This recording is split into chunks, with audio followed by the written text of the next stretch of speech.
नाही। कोल्हापुरात जिल्हा परिषद आणि पंचायत समिती निवडणुकीच्या प्रचारासाठी उपमुख्यमंत्री एकनाथ शिंदेंची सभा पार पडली आहे। कागलच्या नानीबाई चिखली या गावात शिंदेंची प्रचार सभा झाली आहे। कार्यकर्त्यांच्या आग्रहामुळे दुःखात देखील प्रचाराला यावं लागल्याचं त्यांनी बोलून दाखवलंय।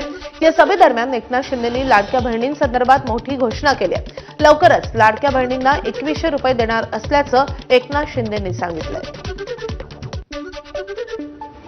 मी आपल्याला एवढंच सांगतो, माझ्या लाडक्या बहिणींना एवढ्यावर आम्ही थांबणार नाही।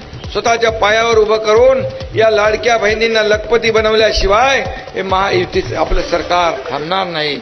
हा एकनाथ शिंदेचा शब्द आहे आणि जे आम्ही बोललेलो आहे, पुन्हा मी सांगतो, मला पत्रकार विचारतात, तुम्ही 1500 रुपये सांगितले, तुम्ही 2100 रुपये सांगितले।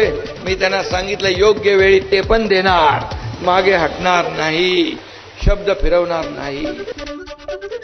सोलापुरातही जिल्हा परिषद